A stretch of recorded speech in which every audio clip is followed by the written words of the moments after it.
Ketika kamu ditanya siapa Rabbmu, maka jawablah Rabbku adalah Allah dan dialah apa? Sembahanku. Tidak ada sembahan selainnya subhanahu wa ta'ala. Maka terkait hal yang pertama, perkara yang pertama bahwa Rabb itu adalah Allah subhanahu wa ta'ala, itu dalilnya tadi. Firman Allah subhanahu wa ta'ala ayat kedua dari surah Al-Fatihah. Jadi kata Syekh, wad dalilu qauluhu ta'ala alhamdulillahi rabbil alamin. Ya, ar-rabbu huwal ma'bud kata beliau. Jadi ar-rabbu huwal ma'bud itu maksudnya ar-rabbu huwal mustahiq lil ibadah. Jadi al-mustahiq wa an yu'bad. Jadi Rabb, jadi Allah subhanahu wa ta'ala tadi yang merupakan Tuhan semesta alam, itu adalah ma'bud, itulah sembahan kita. Ya, satu-satunya yang berhak untuk disembah. Ya, ini seolah beliau nanti dengan dalilnya menjelaskan gini bahwa rububiyah itu memang menjadi bukti sesuatu itu apa layak untuk dituhankan gitu. Jadi Allah Subhanahu wa taala yang tadi kita sudah tahu bahwa dia adalah Tuhan semesta alam. Ya, satu-satunya zat yang mengatur seluruhnya, yang menciptakan kita, menghadirkan kita di atas muka bumi, yang mengatur seluruhnya. Ini menjadi bukti bahwa Allah lah satu-satunya zat yang berhak disembah. Allahu Akbar. Nah, masuk ke pokok yang pertama, maka beliau sebutkan juga dalam bentuk tanya jawab ya. Jadi kata beliau, fa idza qila laka, apabila kamu ditanya, dikatakan kepadamu, man rabbuka, siapa Tuhanmu? Ya, Tuhan di sini maksudnya apa? Yang menciptakan, yang memberikan kamu rezeki, yang ngurusi urusan kamu, ya, yang memberikan kamu kesembuhan, ya, yang memberikan kamu ketenangan dikala kamu mendapatkan musibah gitu ya. Yang memberikan kamu solusi dikala kamu kesulitan. Nah, ini siapa Tuhanmu? Siapa yang melakukan itu semua? Maka kata beliau, ya maka jawablah fakul, maka katakanlah, jawablah, Rabbi, Tuhanku yang menciptakanku, yang memberikan rezeki itulah Allah. Jadi Rabbi Allah. Alladzi Rabbani wa Rabba jami'al alamina bi ni'matihi. Jadi Rabb di sini gampangannya saat kita maknai tadi, menciptakan dan memberikan rezeki. Siapa Rabb? Jadi kalau kamu ditanya siapa Rabbmu? Ya, maka Rabbku adalah yang menciptakanku dan yang memberikan rezeki adalah Allah Subhanahu wa taala. Yang telah menciptakanku dan memberikan rezeki. Jadi kata Syekh di sini Rabbi huwallah alladzi rabbani. Apa maksudnya alladzi rabbani? Alladzi khalaqani wa razaqani. Ya, meskipun ini hanya sebagian daripada kandungan makna Rabb, Ustaz. Ya, makna Rabb itu ya berarti yang mengatur seluruhnya, Ustaz, gitu. Dia menciptakan, memberikan rezeki dan mengatur urusan kita semuanya gitu.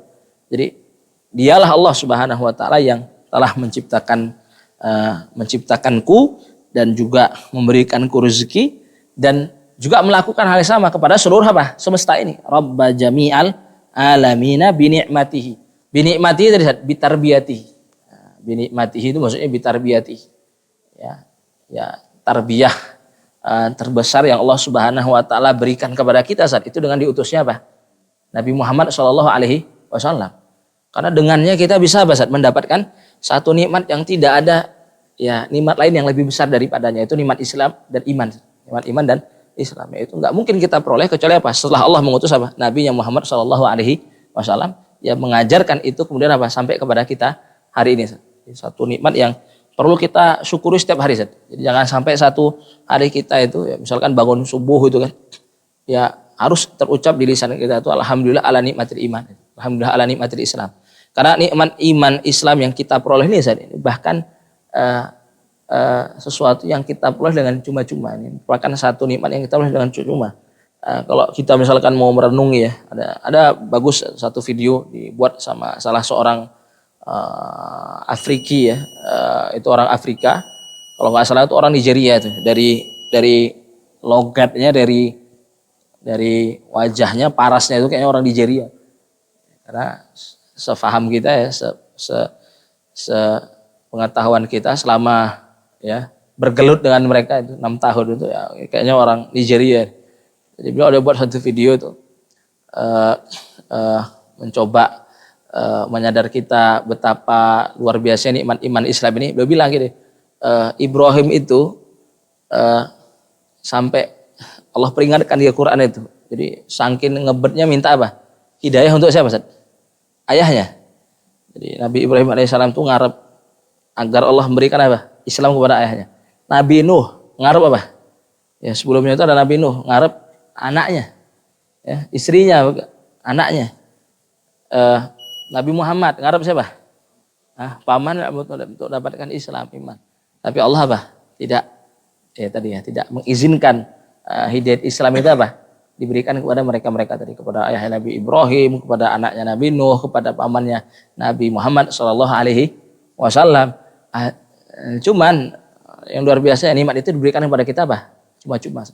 Sehingga ini penting untuk menjadi satu kesyukuran kita setiap hari. Jangan sampai satu hari kita itu lupa untuk mensyukuri satu nikmat ini. Ya, dengan nikmat ini bayangkan saja, ya seluruh urusan kita baik itu.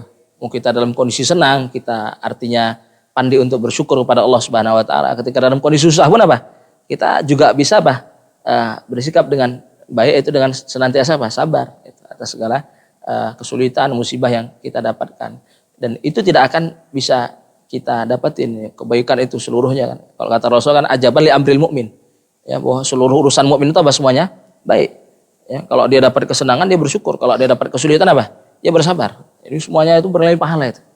Dan itu kan nggak mungkin kecuali setelah sebelumnya apa? Kita mendapatkan iman Islam ya. Karena memang pada dasarnya kita mendapatkan dua nikmat ini yang penting sekali untuk kita syukuri setiap hari. Jadi, bagus sekali ya orang Nigeria itu. Nah, di closing beliau bilang alhamdulillah ala nikmatil Islam wal iman.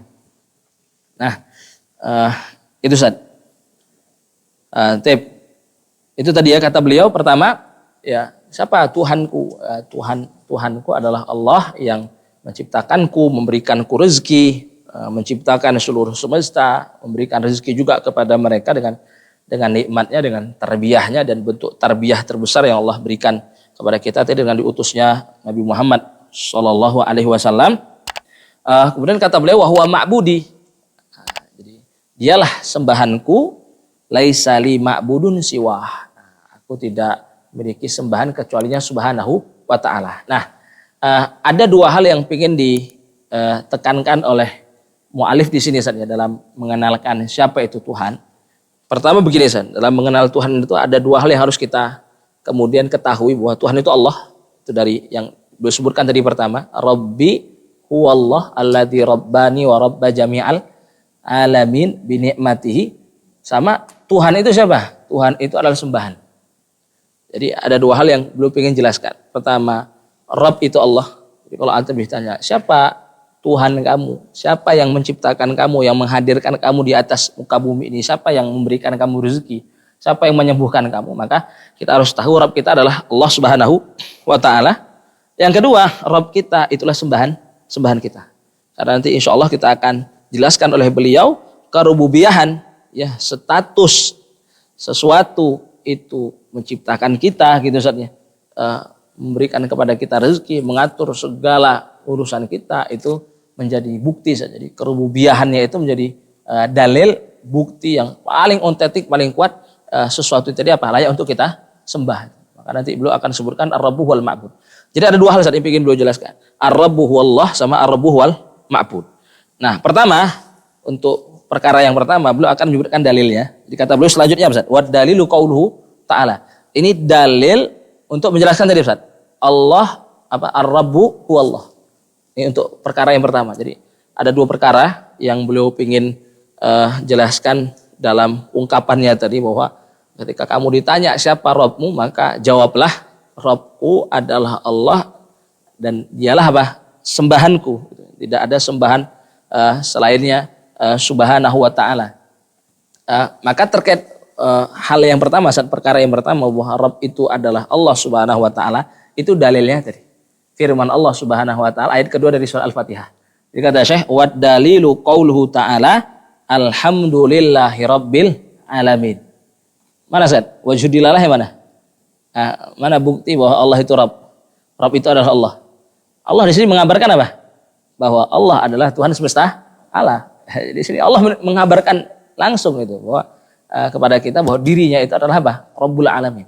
Sehingga kita tahu Rabb itu adalah Allah Subhanahu wa ta'ala. Karena di ayat kedua dalam surah Al-Fatihah ini, alhamdulillahi rabbil alamin, Allah yang mengabarkan langsung bahwa dirinya Allah adalah Rabbul Alamin.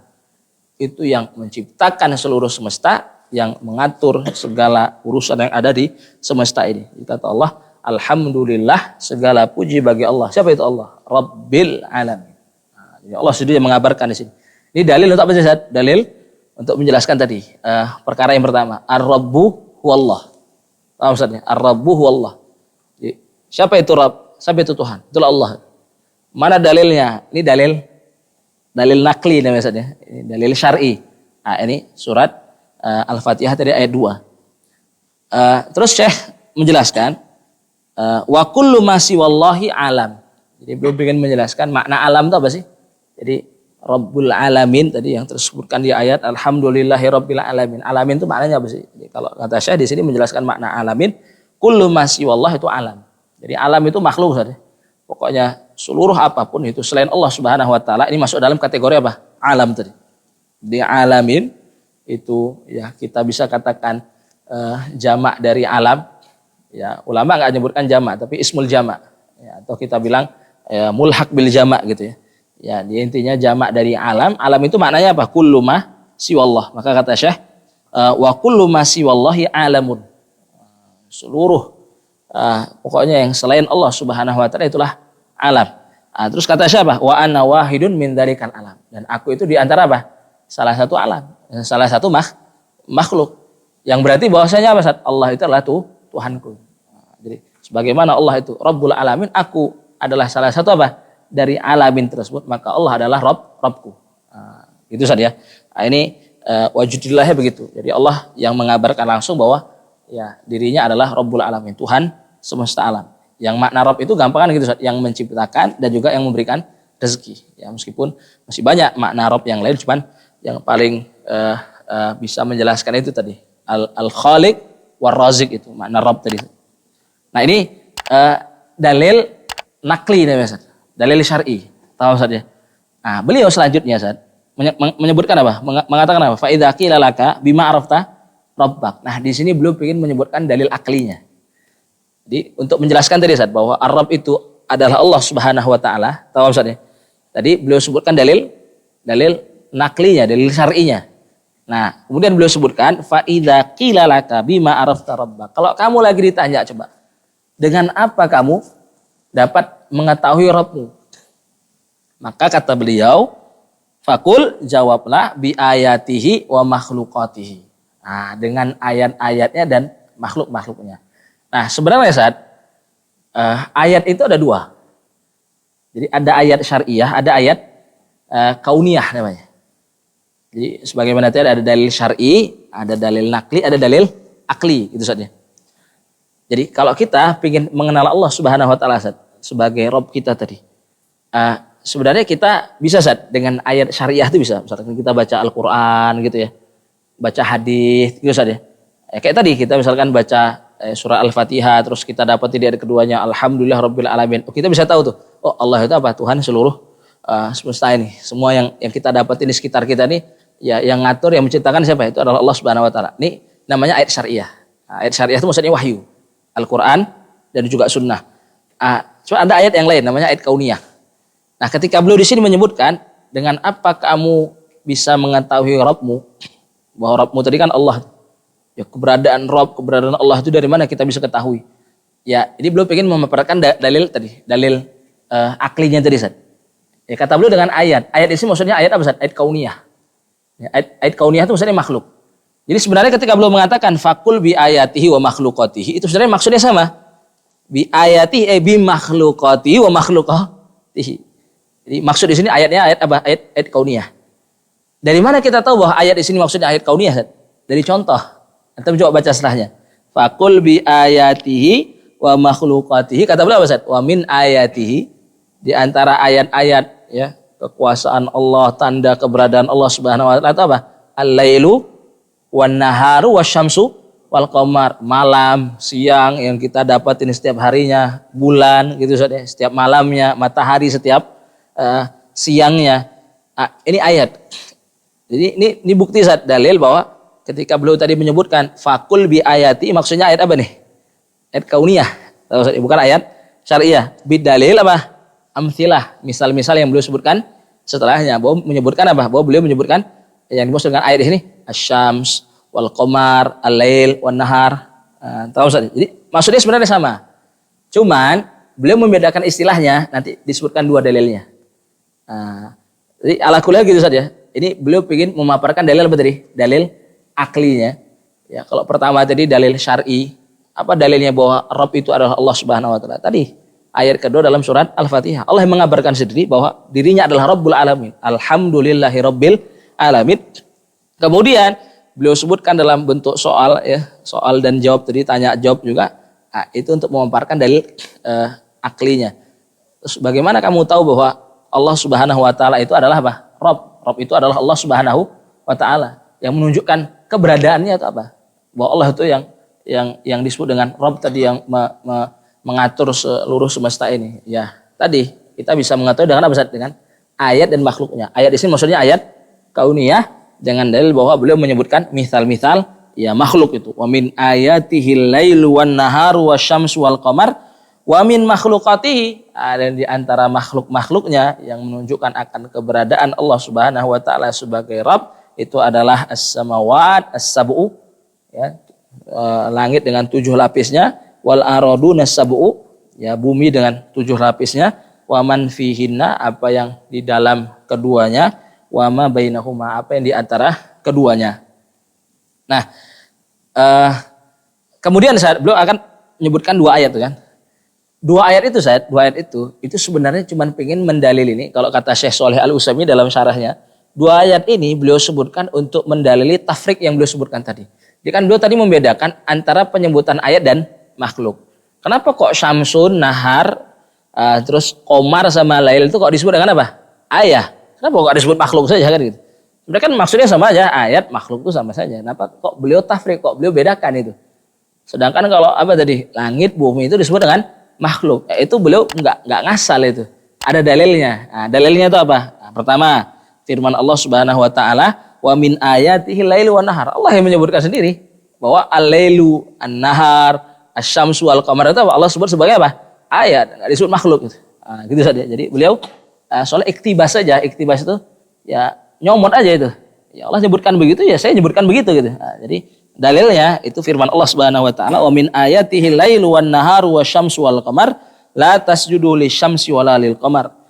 Jadi di antara tanda ya kekuasaan Allah, keberadaan Allah Subhanahu wa taala ya, sebagai Rabb yang mengatur seluruhnya itu adalah itu tadi, kita dapetin ada malam, ada siang, ada matahari, ada bulan. La tasjudu lisyams, kata Allah, ya jangan kamu menyembah matahari dan juga bulan, wala lil qamar wasjudu lillahi alladzi khalaqahunna. Sembahlah Allah yang menciptakan keduanya, in kuntum iyyahu ta'budun. Jika kamu benar-benar apa? Menyembah Allah Subhanahu wa taala, memurnikan ibadah hanya kepadanya Subhanahu wa taala. Itu dalil ayat tadi. Al-lail, nahar, syams, qamar itu ayat. Al-ard was samawat tadi apa? Al-aradun. Jadi al-aradun ini syad ya. Jadi ardun itu dia merupakan kalimat muannats ya, muannats. Juga dia ismul jins, aslinya dia nggak bisa dijamak kepada jamak mudzakkar salim ya, maka dia termasuk mulhaq ya, maksudnya mulhaq. Dan kalau kata Ibnu Malik di Alfiyahnya kan upah, antum lihatlah sendiri, wa araduna syadda itu, wa araduna syadda itu maksudnya ardun kalau dijamak ke jamak mudzakkar salim itu ditambahkan waw dan nun di akhirnya itu syad. Syadnya itu kenapa? Karena dia pertama bukan ismu mudzakkar. Karena yang dijamak ke jamak mudzakkar salim dengan menambahkan waw dan nun di akhirnya itu hanya mudzakkar saja. Sama yang kedua, dia bukan alam, bukan identitas. Karena yang bisa dijamak ke jamak mudzakkar salim itu harus identitas laki-laki. Ini dia udah bukan laki-laki, bukan identitas lagi. Jadi syadnya double. Syadnya double, namanya mulhaq. Mulhaq mudzakkar salim kalau yang belajar nahwu. Ya, ala kulli hal itu dia beliau sebutkan al-aradun, as-samawat. Ini disebut makhluk, dalilnya apa? Ada dalilnya. Firman Allah Subhanahu wa taala apa? Inna rabbakumullahu alladzi khalaqas samawati wal ard fi sittati ayyamin thumma stawa 'alal arsy yughshil lailan nahar yatlubuhu hasitha wasyamsa wal qamara wan nujuma musakhkharatin bi amrih ala lahul khalqu wal amr tabarakallahu rabbul alamin. Syahidnya tadi di firman Allah, inna rabbakumullahu alladzi khalaqas samawati wal ard. Ya, sebenarnya ini bisa juga kita jadikan dalil mantuk untuk tadi saat urusan Arab itu Allah itu kan. Allah mengatakan inna rabbakum siapa? Allahul ladzi khalaqas samawati wal ard. Syahidnya belum mengatakan di sini. Allah mengatakan khalaqas samawati wal ard. Jadi samawat dan al ard ini apa? Makhlukat, itu minal makhlukat. Dalam 6 hari ya, sungguhnya Rabbmu itu adalah Allah yang menciptakan langit dan bumi dalam tempo 6 hari, tsummastawa 'alal arsy, kemudian naik di atas singgasananya, yughshil lailan nahar. Jadi menutup malam dan juga siang dan juga sebaliknya. Jadi menutup siang dengan malam. Yatrubu hathitha. Nah, keduanya saling apa, Ustaz? Menutupnya secara cepat itu. Hathitha itu artinya sari'an. Jadi yatrubu hathitha. Jadi tanpa terlambat jadi pergantian malam dan siang itu tanpa apa? Ada keterlambatan waktu sedikit pun. Enggak pernah terjadi itu. Tanpa cacat itu. Jadi yatrubu hathithan, begitu cepat itu. Malam menutup siang dengan begitu cepatnya, sebaliknya siang menutup malam dengan begitu cepatnya. Yatrubu hathitha wasyamsu wal qamar, dan Allah lah juga yang menciptakan matahari dan juga bulan, wan nujum, bintang-bintang, musakhkharatin bi amri. Semuanya apa? Ya tunduk itu. Semuanya diatur oleh Allah Subhanahu wa taala. Ala lahul khalqu wal amr. Al amr artinya tadbir saja. Al amr artinya di sini at-tadbir, yang mengatur itu. Jadi baginya lah, bagi Allah Subhanahu wa taala itu penciptaan dan juga pengaturan atas alam semesta seluruhnya. Tabarakallahu rabbul alamin. Maha suci Allah Tuhan semesta alam. Ya, ala kulli hal gitu saja. Dua dalil ini hanya untuk tadi, kalau kata Syekh Shalih Al-Utsaimin dalam syarahnya, beliau hanya pingin tadi mendalili tafrik beliau. Mungkin bisa jadi ada yang menyangkal, kenapa kamu membedakan? Ya, aku nggak sembarangan, aku hanya tadi ya mengutip, ya istilahnya mengutip, iktibas dari mengutip kembali apa yang disebutkan Allah Subhanahu wa taala dalam firman-Nya. Ya tadi yang pertama surat Fussilat ayat 37, kemudian yang kedua tadi surat Al-A'raf ayat 54. Ya, tapi ala kulli hal tadi saja di soal dan jawab sebelumnya yang kita baca bima arafta rabbak, beliau ingin menyebutkan dalil akli tadi. Setelah tadi menyebutkan dalil syar'i bahwa Ar-Rabb huwallah, mana Allah yang mengabarkan sendiri alhamdulillah rabbil alamin, beliau ingin menjelaskan kalau dalil aklinya apa? Itulah tadi dengan kita apa? Mendapatin ya apa yang ada di sekitar kita ini dari ciptaan-ciptaan Allah Subhanahu wa taala, yang itu semuanya menunjukkan apa, Ustaz? Bahwa Allah lah apa? Rabb. Allah itu adalah Rabb Rabbul alamin, yang mengatur seluruhnya. Ya, kalau misalkan ditanya lagi, ya adanya ciptaan-ciptaan ini bagaimana menunjukkan akan keberadaan Allah gitu kan. Kewenangan Allah segalanya. Keberadaan Allah itu di mana? Buktinya dengan adanya matahari dengan ya tadi saat keteraturannya tadi. Keteraturan matahari, keteraturan bulan. Kan enggak tiba-tiba nanti kita dapatin matahari malam-malam gitu Ustaz, atau misalkan bulan di siang hari. Ada, cuman keteraturan itu Ustaz menunjukkan bahwa apa? Ada yang ngatur gitu Ustaz. Pergantian malam siang tadi dengan begitu apa ya istilahnya cepat pergantiannya tanpa ada cacat sama sekali, ada keterlambatan. Ini menunjukkan bahwa Ustaz, ada yang ngatur Ustaz. Ya ibarat gini lah Ustaz ya, kita ngelihat ada pesawat terbang gitu ya, kita nggak tahu ya di dalamnya siapa yang mengendalikannya, yang mengemudikannya. Tapi kan kita harus percaya bahwa memang ada yang mengendalikan Ustaz, ada supirnya memang. Nggak mungkin dia jalan sendiri gitu Ustaz. Ya begitu juga lah tadi apa? Bulan, matahari, yang pergantian malam dan siang, yang semua yang terjadi di alam semesta ini yang kita dapat. Meskipun kita nggak tahu siapa yang menggerakkannya, siapa yang mengemudikannya, siapa yang mengaturnya, tapi kita harus yakin bahwa pasti ada, dan itulah apa? Allah Subhanahu wa taala. Mungkin yang lain itu. Itu saja. Jadi keteraturan yang ada di sekitaran kita dari siang dan malam ataupun matahari dan bulan, ya terkait waktu terbitnya, ya poros terbitnya, itu menunjukkan ada yang mengaturnya, dan yang mengaturnya itu adalah Allah Subhanahu wa taala. Ini dalil aklinya. Jadi dalil untuk menunjukkan tadi saja keberadaan Rabb tadi, yaitu Allah Subhanahu wa taala, itu selain tadi ada ya dalil syar'inya yang tadi kita sebut dengan ayat syariah. Ya, ayat syariah itu maksudnya al-wahyu, al-kitab wa sunnah. Ada juga ayat tadi ayat kauniyah. Ayat kauniyah itu alias apa? Makhlukat tadi. Yang beliau membedakan pengistilahannya ayat makhluk Ya sebenarnya maksudnya sama. Ayat itu maksudnya makhluk juga. Kenapa dibedakan? Ya karena memang Allah sendiri yang membedakan tadi. Allah sendiri yang membedakan. Nah itu secara nggak langsung beliau ingin menjelaskan itu Ustaz. Nah itu Ustaz ya. Kemudian selanjutnya beliau ingin menjelaskan perkara yang kedua. Tadi kan kita bilang dalam mengenalkan Rob. Ya, siapa itu Rob? Allah mengenalkan dari dua sisi ya. Rob itu Allah dan juga apa? Rob itu apa? Itu sembahan kita itu. Ya, satu-satunya sembahan kita. Maka untuk menjelaskan perkara yang kedua ini beliau mengatakan ar-rabbu wal ma'bud. Ya, dalam konteks mengulangi saja karena beliau sebelumnya menyebutkan ketika ya menjelaskan siapa itu Rabb. Rabbi huwallah alladzi rabbani wa rabba jami'al alamina bi ni'mati wa huwa ma'budi la ma'budali siwah gitu kan. Baru kemudian beliau ingin menjelaskan perkara yang kedua ini berkaitan dengan pengenalan Rabb tadi. Ya, ar-rabbu huwal ma'bud kata beliau. Jadi ar-rabbu huwal ma'bud itu maksudnya ar-rabbu huwal mustahiq lil ibadah. Jadi al-mustahiq wa an yu'bad. Jadi Rabb, jadi Allah Subhanahu wa taala tadi yang merupakan Tuhan semesta alam itu adalah ma'bud, itulah sembahan kita. Ya, satu-satunya yang berhak untuk disembah. Ya, ini seolah beliau nanti Ustaz dengan dalilnya ingin menjelaskan gini Ustaz bahwa rububiyah itu memang menjadi bukti sesuatu itu apa layak untuk dituhankan gitu. Jadi Allah Subhanahu wa taala yang tadi kita sudah tahu bahwa dia adalah Tuhan semesta alam. Ya, satu-satunya zat yang mengatur seluruhnya, yang menciptakan kita, menghadirkan kita di atas muka bumi, ya, mengatur seluruhnya. Ini menjadi bukti bahwa Allah lah satu-satunya zat yang berhak disembah.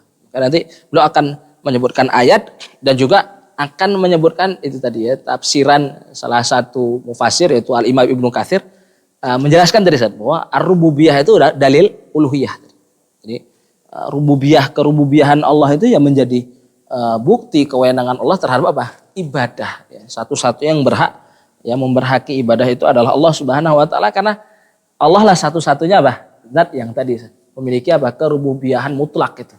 Enggak ada yang memiliki kerububiyahan seperti Allah Subhanahu wa ta'ala. Bahkan jadi kita katakan ya patung-patung yang disembah oleh orang-orang musyrik itu ya untuk menggeser batu di sebelahnya tidak mampu itu. Ya, bagaimana dia ingin mengatur semesta sebagaimana Allah Subhanahu wa ta'ala. Maka nanti ya ketika beliau menyebutkan ar-rabbu wal ma'bud kemudian beliau menyebutkan firman Allah Subhanahu wa ta'ala dalilnya ar-rabbu wal ma'bud. Jadi Rabb itu adalah yang berhak untuk disembah. Ya, dalilnya firman Allah Subhanahu wa ta'ala. Ini awal perintah saja di Al-Quran itu tersebutkan dalam surat Al-Baqarah ayat 20 ayat 20 ayat 21 ya. Jadi Allah berfirman, A'udzubillahi minasyaitonirrajim, ya ayyuhan nasu u'budu rabbakumul ladzi khalaqakum walladzina min qablikum la'allakum tattaqun. Jadi ya ayyuhan nas, ini kalau kata Ibnu Abbas setiap disebutkan An-Nas di surat Makkiyah maka maksudnya itu penduduk Makkah. Jadi mukhatabnya itu penduduk Makkah. Jadi ketika disebutkan di sini ayat Allah berfirman ya ayuhan nas itu ahli Makkah sebagai mukhatabnya. Ya ayuhan nas u'budu rabbakumul ladzi khalaqakum. Sembahlah Tuhanmu yang telah menciptakanmu. Nah, jadi ini saat bentuk ayat yang sebenarnya akan sering antum dapetin di Al-Qur'an kalau antum cermati. Jadi Allah ketika merintahkan kita untuk menyembahnya Subhanahu wa ta'ala. Itu selalu apa Ustaz? Dikasih dalil, bukti. Apa? Kerububiyahan Allah Subhanahu wa ta'ala. Kayak gini. Sembahlah Tuhanmu yang apa? Yang menciptakanmu. Jadi kenapa aku itu berhak disembah? Ya karena aku itu apa? Menciptakan kamu. Aku yang menciptakan kamu. Aku yang mengurusi segala kebutuhan kamu. Nah, jadi ini menunjukkan bahwa tadi Ustaz, rububiyah itu dalil uluhiyah. Jadi Allah itu layak untuk dituhankan. Jadikan apa? Sembahan. Ya, itu karena memang apa tadi? Allah sebelumnya mengatur seluruh yang ada di semesta. Allah itu Rabb itu. Allah memiliki kerububiyahan. Dan bentuk ayat yang begini banyak sekali. Jadi kalau antum baca ayat kok ada perintah sembah, antum lihatlah pasti setelahnya ada apa? Nah, dalil. Allah pasti akan menyebutkan dalil. Kenapa harus nyembah aku? Karena aku itu punya kerububiyahan. Aku yang menciptakan kamu. Seperti di sini. Kata Allah, wahai manusia, sembahlah Tuhanmu alladzi khalaqakum yang telah menciptakan kamu. Walladzina min qablikum dan mereka sebelum dan orang-orang sebelum kamu menciptakan kamu dan orang-orang sebelum kamu la'allakum tattaqun agar kamu bertakwa Alladzi, jelaskan nih rububiyah yang lain. Alladzi ja'ala lakumul arda firasya. Menjadikan bumi itu terhampar bagi kamu untuk mencari ma'isyah. Was samaa'a bina'ah. Ya, langit yang seolah apa saat dibangun dengan tiang, tapi sebenarnya enggak tiang, tanpa penyangga. Was samaa'a bina'ah, bagaikan bangunan Ustaz. Ya. Wa anzala minas samaa'i ma'ah. Ya Allah menurunkan dari langit itu hujan. Fa akhraja bihi minas tsamarati rizqan lakum. Ya Allah kemudian mengeluarkan, ya menghasilkan dari hujan ini turunkan tadi apa? Ya buah-buah, tumbuhan-tumbuhan sebagai rezeki bagi kamu sekalian. Fala taj'alu lillahi andada wa antum ta'lamun. Nah, ini penekanan ya, maka janganlah kamu jadikan bagi Allah itu sekutu. Ya, andadan itu sekutu dalam peribadahan tadi, wa antum ta'lamun, sedang kamu dalam kondisi ya mengetahui. Tamam Ustaz ya. Jadi bentuk ayat yang seperti ini akan antum banyak dapatin. Ketika nanti ada perintah untuk apa tadi? Menyembah, Allah merintah kita untuk menyembahnya, maka Allah pasti akan apa? Menyisipkan tadi apa? Dengan ya tadi menjelaskan kerububiyahannya. Karena memang rububiyah itu dalil uluhiyah. Jadi zat yang memiliki kerububiyahan maka dia layak sembah. Kalau enggak punya maka enggak layak untuk disembah. Itu sudah logis sekali Ustaz. Ya ibarat gini ya. Ya orang tua antum sajalah udah ngelahirkan antum gitu kan, udah ngurus antum dari kecil sampai besar. Tibanya antum pas sudah besar apa? Kerjanya sama orang lain, hormatnya sama orang lain, marah nggak itu? Ya marahlah. Gitulah tadi bentuk ketidakridhaan Allah Subhanahu Wa Taala ketika kok Allah yang ngatur, Allah yang menciptakan dari awal, Allah yang ngatur, ya Allah yang ngurus itu segala urusan antum. Malah antum kasih apa? Persembahan muqabilnya itu bukan kepada Allah tapi kepada apa? Kepada Allah. Kepada Allah ya, tapi juga kepada Allah Subhanahu Wa Taala. Ini kan ibarat tadi orang tua udah ngurus capek-capek tapi malah apa tadi ya disekutukan gitu, malah diduakan, malah kita mungkin lebih cinta kepada bos kita. Kenapa? Ya, dia yang ngayain kita misalkan. Yang hidupin kamu siapa? Saya yang lahirin kamu siapa itu? Ya, jadi sekarang itu kan nggak terlepas dari apa jasa orang tua. Ya, sama tadi. Jadi harus kita melihat perkara ini juga begitu. Ya Allah yang menciptakan kita, maka sudah selayaknya ya satu-satunya yang kita berikan tadi ibadah kepadanya Allah Subhanahu Wa Taala semata saja. Kemudian saat beliau tekankan dengan ini perkataan Ibnu Katsir. Qala Ibnu Katsir, qala di sini maknanya dzakara. Jadi gini saja kalau antum dapat di Turas, kalau ada Syekh dalam risalahnya mu'alif dalam risalah menyebutkan qala, menukil perkataan alim yang lain misalkan, terus menyebutkan qala. Nanti antum silahkan cek di sumbernya. Kalau sama persis, maka qala ya maknanya memang qala. Beliau memang menyebutkan begitu gitu. Tapi kalau nggak sama persis, cuman intisarinya saja seperti di sini. Maka makna qala apa? Dzakara. Jadi ini sebagaimana yang diifadahi sama Syekh Shalih Al-Utsaimin ya dalam syarahnya. Qala di sini maknanya dzakara. Beda kayak kemarin di risalah pertama kan qala Al-Bukhari itu kan pingin mendalili kenapa sih urutan 4 itu ilmu dulu baru amal ya, baru dakwah baru sabar. Kenapa ilmu dulu baru amal? Kenapa nggak kebalik aja amal dulu baru ilmu? Ya, beliau menukillah tuh perkataan Imam Bukhari itu dalam sahihnya. Ya itu emang persis itu. Nanti kalau antum buka itu emang begitulah apa yang disebutkan oleh Imam Bukhari dalam tarjamah itu sahihnya, dalam salah satu tarjamah di Sahih Bukharinya itu. Qala babun al ilmu qoblal qauli wal amal. Sampai kan fabada abil ilmi titik itu kan kita bilang itu. Sampai di situ perkataan Imam Bukhari, kemudian qoblal qauli wal amal itu tambahan dari Syekh Muhammad Ibnu Abdul Wahhab. Ya kalau sama persis ya qala memang ya maknanya qala, tapi kalau tidak sama persis seperti di sini ini maknanya dzakara. Maka di sini nanti kalau antum buka tafsir Ibnu Katsir di ayat ini. Buka saja nanti ayat 21 dari surat Al-Baqarah ya sama nanti dengan ayat 22-nya. Pokoknya nanti antum akan dapetin tafsiran yang panjang sekali, karena kalau Ibnu Katsir ya dalam tafsir Al-Qur'anil Azim itu panjang-panjang saja kalau jelasin tafsiran ayat. Ya, sehingga apa yang disebutkan di sini intisari saja. Intisari saja. Maka kata saya di sini qala Ibnu Katsirin rahimahullahu taala dalam ya kitab tafsirnya Tafsirul Qur'anil Azim, al-khaliqu li hadhil asya'i huwal mustahiqu lil ibadah. Jadi yang menciptakan seluruh semesta ini, yang mengatur seluruh semesta ini, maka dialah yang memberhaki apa? Ibadah. Satu-satunya memberhaki apa? Ibadah. Huwal wahidu al-mustahiqu lil ibadah. Dia satu-satunya zat yang memberhaki apa? ibadah. Ya, begitu Ustaz ya. Ya cuman memang Ustaz ya perkaranya ya hidayah itulah hidayah itu. Orang kafir Quraisy itu pada waktu itu ngerti itu Allah yang ngatur apa Ustaz? Semesta. Yang ngasih mereka rezeki itu yaitu Allah Subhanahu wa taala. Mereka percaya itu. Cuman tadi ya Allah tidak mentakdirkan mereka untuk apa Ustaz? Ya meyakini juga bahwa satu-satunya sembahan itu adalah Allah Subhanahu wa taala. Ya, malah mereka juga menyembah ya sembahan yang lain selain Allah Subhanahu wa taala. Jadi orang musyrik itu gitu Ustaz. Dia bukan yang enggak nyembah Allah, dia nyembah Allah, tapi apa Ustaz? Nyembah sembahan lain selain Allah Subhanahu wa taala. Tadi menduakan tadi mensekutukan tadi. Jadi orang-orang kufar Quraisy itu ya itu tawaf di Ka'bah itu juga menyebutkan Allah, Allah, Allah. Itu nyebut juga Allah, Allah itu juga mereka sebut itu. Cuman ya sekali lagi ya mereka disebut musyrik karena tadi mensekutukan Allah. Menyembah Allah juga menyembah apa? Sembahan selain Allah Subhanahu wa taala itu Allah wal Uzza dan sembahan-sembahan berhala mereka yang lain itu. Nah, selesai Ustaz dari penjelasan tentang Ar-Rabb tadi. Jadi intinya Ustaz ya khulasahnya yang beliau ingin terangkan, yang beliau ingin jelaskan itu Ar-Rabb itu pertama Ar-Rabb itu adalah Allah Subhanahu wa taala dengan dalil syar'inya tadi yaitu ayat kedua dari surat Al-Fatihah Alhamdulillahirabbil alamin karena Allah sendiri yang langsung mengabarkan bahwa dirinya adalah Tuhan semesta alam.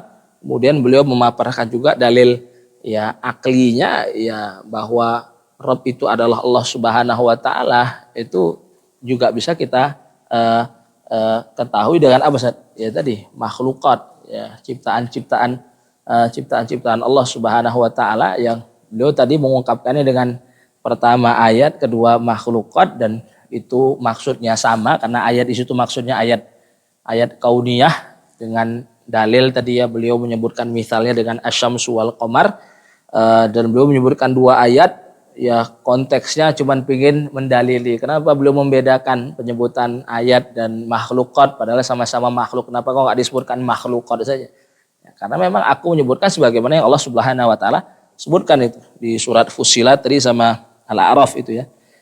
Kemudian saat selanjutnya beliau ingin menjelaskan macam-macam ibadah. Ya apa munasabahnya kok tiba-tiba menjelaskan macam-macam ibadah? Ya karena beliau sebelumnya sudah menegaskan bahwa Allah Subhanahu wa taala itu adalah Rabb. Ya karena Allah Subhanahu wa taala itu Rabb, maka Allah Subhanahu wa taala memberhaki seluruh apa? Bentuk peribadahan, maka belum ingin menyebutkan bentuk ibadah yang itu perlu dan harus kita peruntukkan kepada Allah Subhanahu wa taala itu contohnya macam apa? Ini tentunya ya misal saja ya beberapanya saja ya. Intinya gini saja untuk definisi ibadah. Jadi semua yang masuk dalam definisi ini bisa kita sebut ibadah itu sebagaimana disebutkan sama Syekhul Islam Ibnu Taimiyah rahimahullah taala. Ini bagus sekali definisinya jami' mani ini. Jadi, kalau kata beliau, apa itu ibadah? Ismun jami'un likulli ma yuhibbuhullah wa yardah minal aqwal wal af'al adz-dzahirah wal batinah. Jadi pokoknya ismun itu maknanya sebutan. Jadi, kalau antum dapetin di kitab-kitab ismun ketika menjelaskan definisi kadang disebut ismun, kadang ibaratun. Maksudnya apa? Ismun itu sebutan, nama, ungkapan gitu ya. Jadi ibadah itu apa? Ungkapan, sebutan untuk apa? Yang mengumpulkan seluruh yang disenangi dan diridhoi oleh Allah Subhanahu wa taala, baik dari perkataan, perbuatan yang zahir ataupun juga yang batin. Jadi ismun jami'un likulli ma yuhibbuhullahu wa yardah minal aqwal wal af'al al batinah wal zahirah. Mau yang zahir ataupun juga yang batin. Pokoknya semua saat yang disenangi Allah gitu saat yang diridhoi oleh Allah Subhanahu wa taala dari perkataan, perbuatan, mau yang tampak enggak tampak itu masuk dalam kategori ibadah sehingga apa yang disebutkan oleh Syekh di sini itu hanya beberapa di antaranya. Intinya beliau sebutkan munasabahnya tadi ya. Setelah beliau tadi menegaskan Allah itu Rabb. Ya ketika Allah itu adalah Rabb, maka Allah memberkahi seluruh ibadah. Maka ya cocoklah setelahnya beliau menyebutkan apa? Beberapa misal ibadah yang itu sudah selayaknya kita apa? Persembahkan, peruntukkan saja kepada Allah Subhanahu wa taala semata. Nah, maka di sini beliau menyebutkan macam-macam ibadah, kata beliau wa anwaul ibadati allati amarallahu biha. Jadi macam-macam ibadah. Intinya di antaranya lah sebagai misal contoh saja di antara ibadah, intinya ibadah itu banyak sekali, tidak terbatas kepada apa yang beliau sebutkan begitu Ustaz ya. Dia masuk pokoknya ke dalam definisi yang disebutkan oleh Syekhul Islam tadi. Monggo untuk antum hafalkan pokoknya yang baik, tidak melanggar apa yang sudah dititahkan, ya diwasiatkan oleh Allah Subhanahu wa taala secara langsung di Al-Qur'an melalui kalamnya, firman-Nya ataupun melalui lisan nabinya Muhammad sallallahu alaihi wasallam. Itu disenangi Allah dari Allah, dari perkataan, perbuatan, zahir batin, pokoknya semuanya masuknya apa? Ibadah itu. Jadi bahkan ya kalau mau ana nukil itu ya perkataan ustadz yang sedang viral Syekh Muhammad Nuruddin itu kan, ada salah satu potongan video kajiannya ya kerja. Jadi kalau misalkan antum hari ini kuliah terus disambilin dengan kerja gitu saja, dengan mungkin niat ya antum selain kuliah itu kan nggak mau ditanggung orang tua, artinya antum nggak membebankan orang tua, juga sekaligus ingin membantu malah orang tua. Kalau diniatkan itu juga ibadah saat itu. Artinya kita niatkan dengan hal-hal yang baik yang itu disenangi oleh Allah Subhanahu wa taala. Itu bagus sekali itu. Ya meskipun ya viral itu karena tadi ya pertama bagus, viralnya mantap masalah tadi ya membentingin generasi muda dari faham-faham ateis itu. Bagus kan antum harus rajin-rajin dengar video beliau karena emang gini San, pembahasan tentang ateisme dan bagaimana membantah pikiran orang ateis itu emang termasuk ini ya satu pembahasan yang tabu di Indonesia. Padahal kalau kita melihat ya tulisan-tulisan ulama Islam, khususnya ulama-ulama di Timur Tengah, itu nggak kurang-kurang, nggak habis-habis. Ada kitab Al-Islam wal Ilhad, Wajhan bi Wajhin. Wah, itu kita pernah baca, ada sekitar 1 halaman. Ajib sampai masuk ke ranah-ranah dunia istilahnya itu kalau di kampus mana itu fisika, istilah-istilah fisikawan itu. Jadi ternyata ulama-ulama Timur Tengah itu sama perhatian itu. Banyak sekali referensi kalau kita mau cari itu ya tentang masalah-masalah tadi. Bagaimana mengkonter pemikiran ateis yang mengatakan ini semuanya itu ada dengan ini ya, ketidaksengajaan secara tiba-tiba saja tanpa ada yang menghadirkan, menciptakan. Gimana tuh mengkonter seperti itu? Nah, sebelum munculnya Ustaz Nuruddin mungkin kan jarang ya dibahas kecuali mungkin dunia perkampusan saja. Justru ini kalau berulang ini termasuk tema yang ya layak untuk kita hadirkan di kajian-kajian hari ini karena memang saking penting ya. Kadang orang itu kalau ya, tanpa sadar ya bisa jadi dia kayak melakukan sesuatu kesehariannya itu dalam 24 jam itu tanpa mengingat Allah Subhanahu wa taala sama sekali. Padahal ya dia sendiri muslim itu. Nah, karena dia tadi ya mungkin terindikasi tadi ya, terkontaminasi dengan mungkin pikiran-pikiran luar yang dia dapat mungkin dari media sosial hari ini. Jadi, Ana dulu pernah dapat di saat ada mahasiswa UIN Jogja, Sunan Kalijaga itu. Itu teman pondok Ana dari Medan. Jadi merantau dia memang kuliah di sini, SMPTN, lulus itu, terus udah sekitar 4 tahun lah. Jadi anak balik itu kan berarti anak udah 6 tahun. Ya udah 6 tahunan dia di Jogja itu berarti, sama lah. Jadi anak ke Sudan dia ke Jogja, anak ke sini dia belum balik kampung. Sampai hari ini masih di Jogja itu.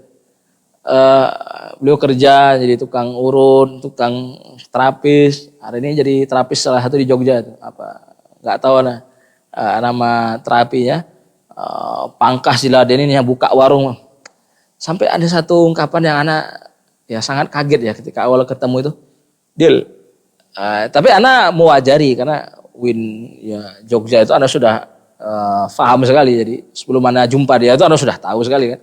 Udah sering anak diskusi tentang UIN itu bagaimana kondisinya sekarang dengan ustaz-ustaz di pondok itu.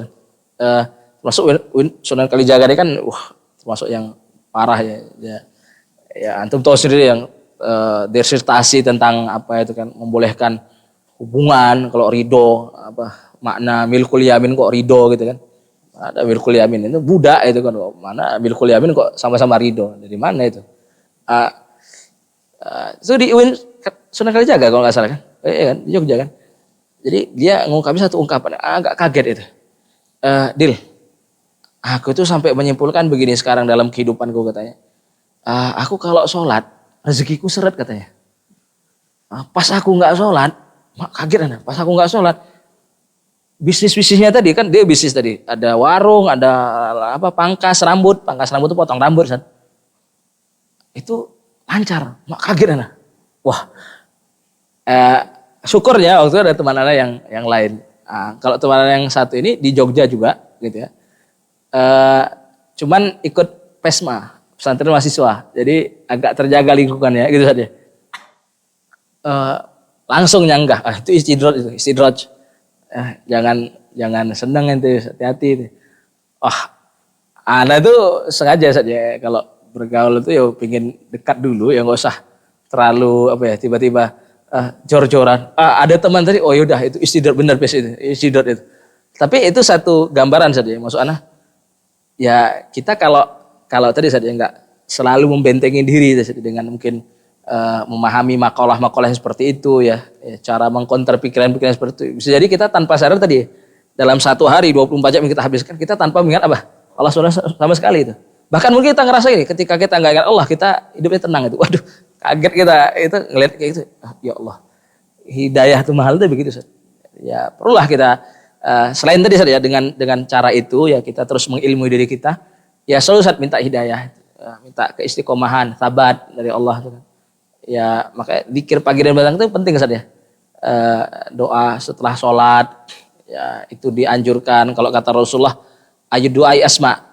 Ya, ketika Rasulullah ditanya doa mana yang paling didengar oleh Allah, itu selain doa di sepertiga malam sama tadi fiduburi kulli sholah, itu doa di setiap akhir sholat.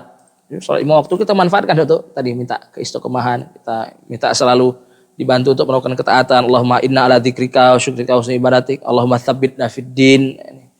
Ini muhim Ustaz. Doa-doa itu bukan tanpa sebab. Emang kita butuh itu untuk tadi ya ditolong oleh Allah Subhanahu wa taala supaya tetap dalam din tadi. Itu kaget ada itu mendekatan di pondok. Takmir masjid masalahnya. Waduh, takmir masjidnya kayak gini gimana jamaahnya Anda pikir gitu kan. Masih di Jogja itu. Jadi takmir masjid kan suaranya bagus gitu. Ini vokalis nasyid kalau di pondok dulu. Suaranya ngebas, merdu. Waduh, ente takbir masjid kayak gini ya nggak takbir gimana bis? Ada bilang gitu. Aduh. Ya, cuman untungnya tadi ya karena kita dekat, ya ada teman tadi pas istirahat jadi ada anak agak bisa bawa bercanda tadi, Wah, ini takbirnya kayak gini jamaah gimana? Perlu kita cek ini. Istidroj semua jangan-jangan itu. Fi halit istidroj. Ya ala kulli hal gitu Ustaz. Penting Ustaz ya kita ilmui terus diri kita tentang ya tadi ya cara berpikir tadi supaya nggak muncul keraguan dalam hati kita. Selain tentunya kita selalu minta ya petunjuk hidayah dari Allah Subhanahu wa taala tadi.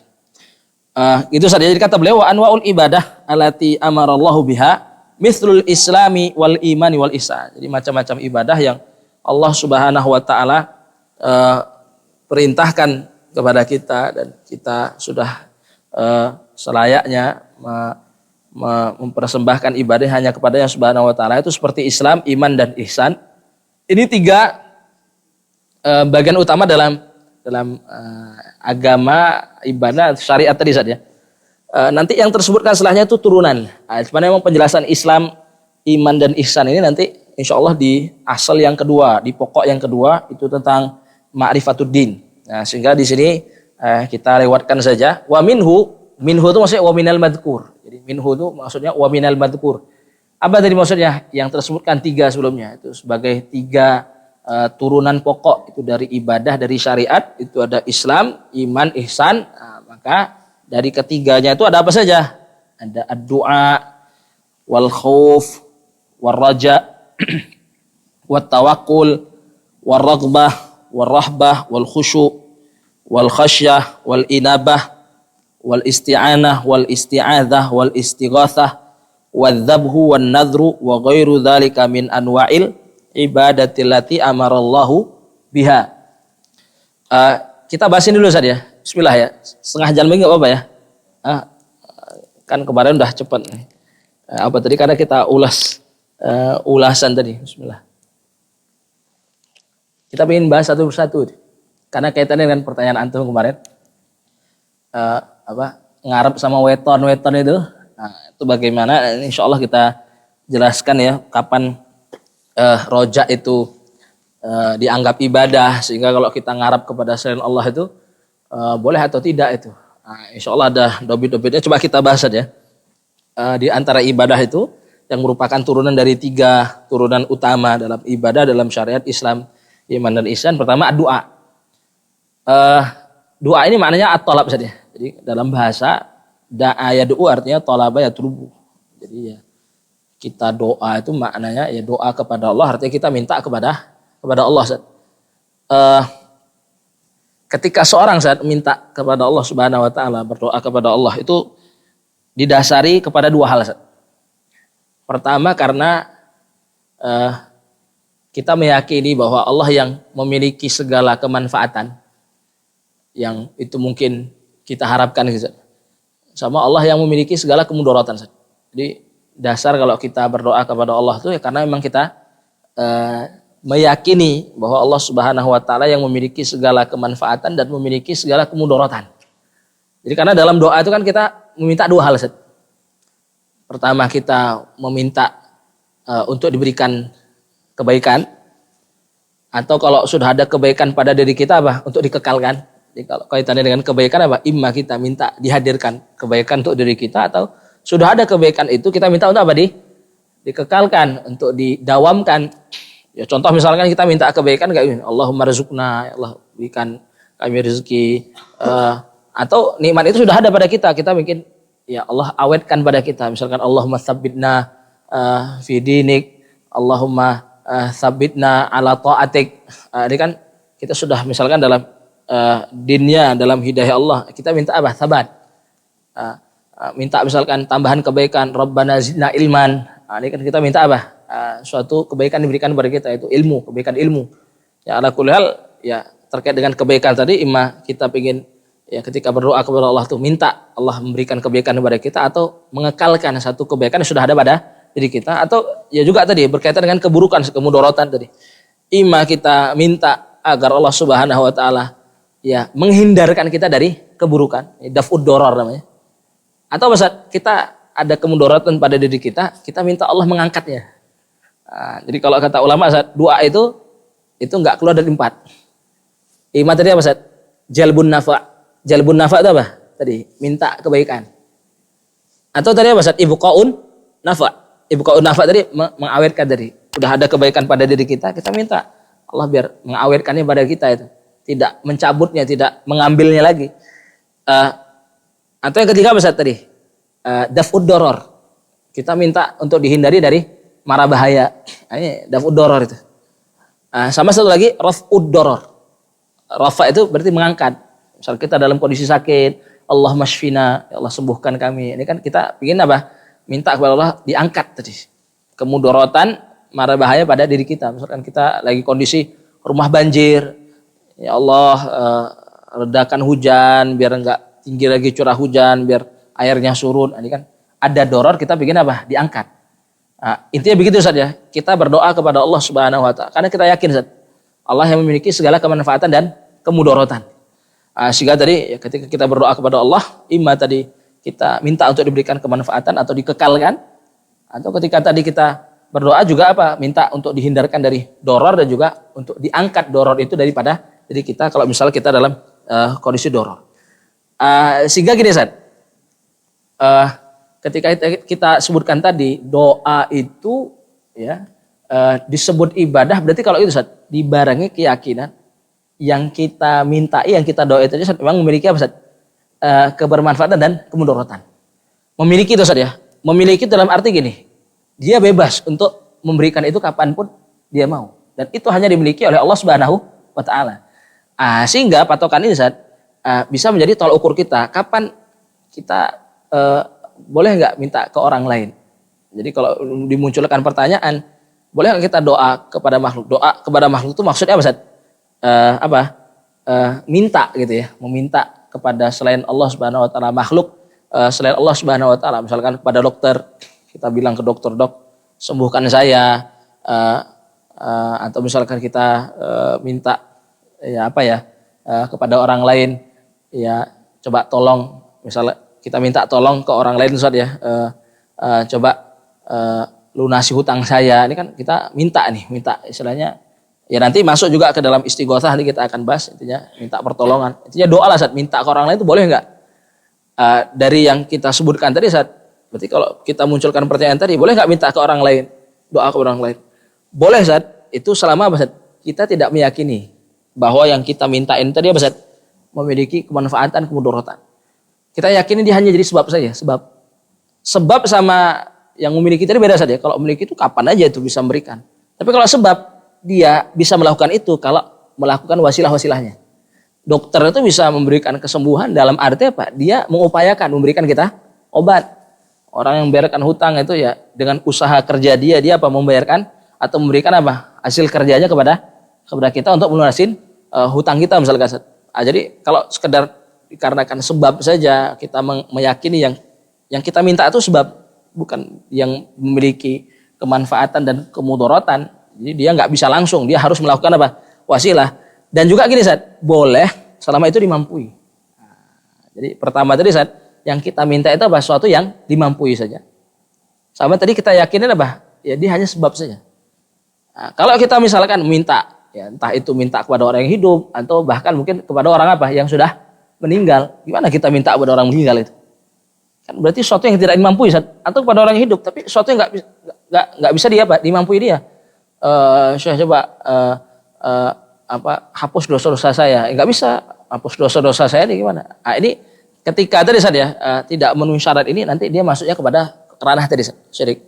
Ketika kita minta kepada seorang ya makhluk selain Allah Subhanahu Wa Taala kepada sesuatu yang tidak dimampuinya, itu seolah kita Ustaz secara nggak langsung apa? Meyakini bahwa dia bisa melakukan apapun. Wah kalau sudah meyakini yang kita minta itu tadi Ustaz, makhluk selain Allah Subhanahu Wa Taala tadi bisa melakukan apapun. Dengan dasar apa? Kita minta kepadanya sesuatu yang dia tidak mampuin. Gimana kita minta sesuatu yang tidak dimampuin? Berarti ini pasti apa? Ada unsur keyakinan. Kita meyakini, oh dia mampu nih masih. Bahkan sesuatu yang nggak dia mampuin, dia mampu. Wah, ini jatuhnya kepada apa? Kesyirikan. Doa yang seperti ini maksudnya ibadah. Nah, makanya ulama menyebutkan ya doa itu ada dua. Ada doa ibadah, ada doa masalah. Nah, doa masalah itu kayak kita minta tolong ke orang lain gitu. Doa masalah. Selama tadi dalam hal yang dimampuinya, sama kita sekedar meyakini dia menjadi sebab saja. Dia bisa melakukan wasilah ikhtiar yang mampu menolong kita tadi, menjawab apa yang kita minta. Tapi bisa jadi dia sudah melakukan wasilah tadi, ikhtiar tadi, belum tentu juga bisa membantu kita. Nah, ini alhamdulillah selama dimampui gitu ya. Ini dua masalah tadi selama dimampui ya, dan juga tadi ya kita yakini dia hanya menjadi sebab saja. Dia bisa melakukan wasilah-wasilah yang mampu untuk menjawab apa yang kita minta darinya. Tapi kalau dua ibadah tadi itu kalau sudah didasari keyakinan yang kita minta itu dia memang memiliki kemanfaatan dan kemudaratan, dan itu hanya dimiliki oleh Allah Subhanahu Wa Taala dan tidak boleh diberikan kecuali kepada Allah Subhanahu Wa Taala. Nah, gitu saja. Tadi pokoknya yang pengen anak ya tekankan tadi yang harusnya antum garis bawahi tadi doa atau minta kepada makhluk selain Allah tadi dalam hal yang tidak dimampuinya. Ini maksudnya syirik ya. Ini maksudnya syirik. Karena kalau kita sudah minta kepada makhluk itu ya, suatu yang tidak dimampuinya, itu pasti ada unsur tersebut. Karena kita yakin dia mampu melakukan sesuatu yang justru bahkan tidak dia mampuin. Nah, ini sudah menjadi indikasi lah, Karena nggak mungkin kita minta sesuatu yang nggak mampu kecuali ada unsur tadi, ada unsur keyakinan tadi. Nah, kalau sudah begitu jatuhnya dua ibadah. Kalau itu dipersembahkan kepada selain Allah Subhanahu Wa Taala, ini jatuhnya tadi syirik tadi. Nah, karena dia ibadah, dan ibadah nanti beliau akan tekankan tidak boleh alokasikan, ditasorupkan kepada selain Allah Subhanahu Wa Taala, hanya kepada Subhanahu Wa Taala saja. Ini terkait perkara doa saja. Pokoknya tadi ya doa ada dua, ibadah, masalah. Dan yang dimintai dalam doa tadi ya tidak keluar dari 4 hal tadi. Kemudian yang kedua, bentuk ibadah yang kedua itu al-khauf. Al-khauf itu ittirarul qalbi saja. Ittirarul qalbi itu ya kegelisahan hati, ya, takut gitu. Takut kepada Allah Subhanahu Wa Taala, takut akan kemudaratan yang bisa Allah berikan kepada kita. Jadi kita takut kepada Allah itu maksudnya apa? Kita takut kalau kita maksiat, Allah bisa mendatangkan kepada kita musibah. Allah bisa memberikan kepada kita sakit. Allah bisa memberikan kepada kita ya tadi musibah yang mungkin kita nggak mampuin. Jadi takut dalam konteks seperti ini ini nanti akan membedakan takut kita kepada selain Allah Subhanahu Wa Taala. Jadi kalau kita misalkan tadi bilang takut kepada Allah karena apa? Karena maksiat kita nanti Allah mendatangkan kepada kita musibah, mendatangkan kepada kita sakit. Konsep takut kepada Allah sama makhluk itu beda. Kalau konsep takut kepada Allah itu kita takut tapi semakin dekat, semakin datang. Tapi kalau pada makhluk apa? Takut ya menghindari. Gitu. Takut dibegal, ya kita menghindari betul itu, jangan sampai keluar apa? Larut malam. Ya, kalau enggak nanti kena begal itu. Tapi kalau takut kepada Allah artinya takut kepada Allah itu apa? Ya, karena kita meyakini Allah itu mampu kapanpun memberikan apa? Kemudaratan bagi kita. Ya, ketika kita lalai, ketika kita mungkin melakukan kerusakan di bumi dengan kemaksiatan kita, ya tidak mengikuti setiap perintah Allah Subhanahu Wa Taala. Nah, ini kita takut apa Ustaz? Allah datangkan adabnya kepada kita, turunkan adabnya, berikan musibah menyakitkan kita, musibah yang kita nggak mampuin, sakit yang kita nggak mampuin. Ini takut Ustaz. Jadi ini yang disebut dengan takut dalam konteks ibadah ya, dan konsep takut kepada Allah itu bedalah dengan makhluk. Lakukanlah sama kayak doa, sama kayak doa. Jadi kalau doa tadi kan kaitannya dengan nafa dan doror. Kalau khauf ini kan kaitannya dengan apa? Dengan doror tadi. Pokoknya kapan ya khauf itu, takut itu ibadah itu kalau sampai dibarengi tadi. Sesuatu yang kita takutin itu benar-benar apa? Memiliki kemudaratan. Memiliki itu dalam arti apa? Kapanpun dia mau memberikan kemudaratan apa? Mampu bisa. Tapi kalau kita takut kepada selain Allah, makhluk ya, takut kepada makhluk, misalnya takut kepada begal, ya kita meyakini apa? Ya udah, dia akan menjadi sebab saja.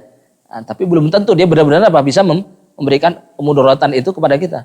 Bisa jadi kalau dia sudah melakukan ikhtiar ya, ingin mencelakakan kita, memberikan mudarat kepada kita, tapi Allah nggak menghendaki, ya nggak akan jadi. Dia sebab saja.